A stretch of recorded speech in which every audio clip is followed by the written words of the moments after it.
Okay, so in this post I want to talk about how O2, which is oxygen, and CO2, which is carbon dioxide, is transported through the blood. Uh, this visual representation of it is really the only way that I could understand it to the full effect, and I think by using this method, um, it's helped me learn it very well. I'm going to go ahead and play the videos. I'm going to click through several of them because it is an intense process, so there's going to be several slides we're going to be watching here. Here's the first one. I'm going to play it now. Begin by looking at the transport of oxygen during external respiration.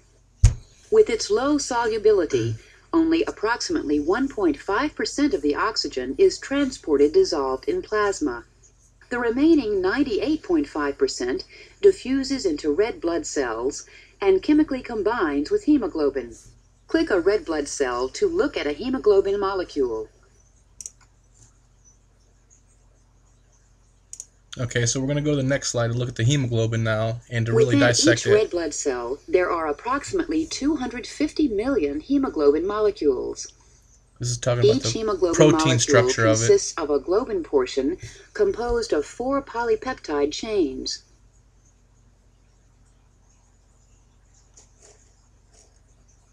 It's highlighting each polypeptide chain now. It also consists of 4 iron-containing pigments called heme groups.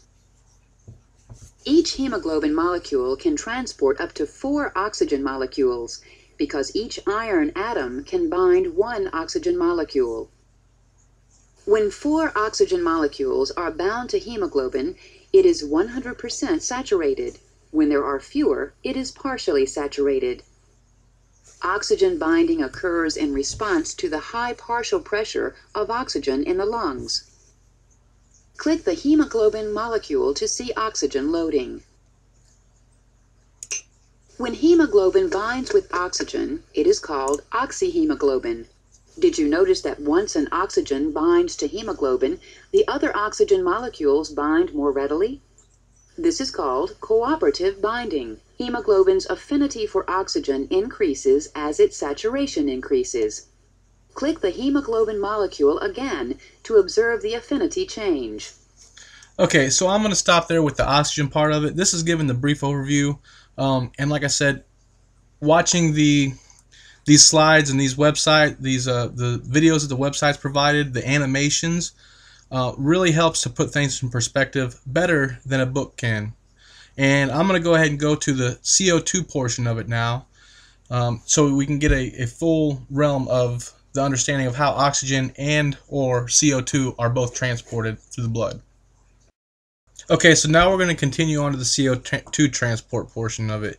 Now, I'm not going to talk a lot during these slides because it gets very tricky because of how carbon dioxide is split up. So just as I did and had to when I was watching these, however, I had to watch them multiple times. Just try to pay attention, and you can watch the video over and over again, and this should give you a better understanding, as it did me. Puts it in animation form. So I'm going to play this first slide and let it talk about CO2 and how it diffuses out of the cells and into the tissues. Let's look at carbon dioxide transport. Recall that carbon dioxide is produced by cells throughout the body. It diffuses out of the cells and into the systemic capillaries, where approximately 7% is transported dissolved in plasma. The remaining carbon dioxide diffuses into the red blood cells. Within the red blood cells, approximately 23% chemically combines with hemoglobin, and 70% is converted to bicarbonate ions, which are then transported in the plasma. We're going to cover each of these as well. Click the red blood cell to further explore carbon dioxide transport.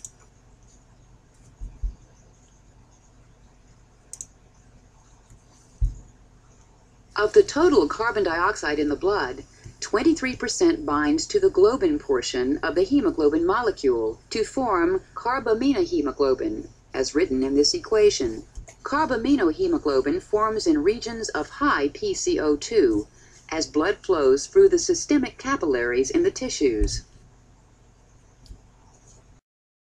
Carbaminohemoglobin is reversible. In the lungs, which have a lower PCO2, carbon dioxide dissociates from carbaminohemoglobin, diffuses into the alveoli, and is exhaled. Total carbon dioxide in the blood, 70% is converted into bicarbonate ions within the red blood cells in a sequence of reversible reactions. The bicarbonate ions then enter the plasma. See, it has the CO2 plus H2O then yields H2CO3, which then splits off into an H plus ion and an HCO3 negative ion. This is the crucial factor of how it's carried and how our body begins to sense the levels, the change in the levels of carbon dioxide. Click the red blood cell to follow the reactions. In regions with high PCO2, carbon dioxide enters the red blood cell and combines with water to form carbonic acid. This reaction is catalyzed by the enzyme carbonic anhydrase. The same reaction occurs in the plasma, but without the enzyme, it is very slow. Click the carbonic acid molecule to continue the reaction. Carbonic acid dissociates into hydrogen ions and bicarbonate ions. The hydrogen ions produced in this reaction are buffered by binding to hemoglobin. The bicarbonate buffering system. HHB. In order to maintain electrical neutrality, bicarbonate ions diffuse out of the red blood cell and chloride ions diffuse in. The chloride shift. This is called the chloride shift. Within the plasma, bicarbonate ions act as a buffer and play an important role in blood pH control. To see the reactions as a continuous process, click the red blood cell. Okay, so here's where, this is why this was important, because reading this stuff, it gets very bland, but when you can see it in action, it really comes to life. I'm not going to, since we've seen it all in slow motion, I'm going to go ahead and stop there, but this is how I was able to really decipher and learn about how the oxygen and CO2 is transported through the bloods, and this is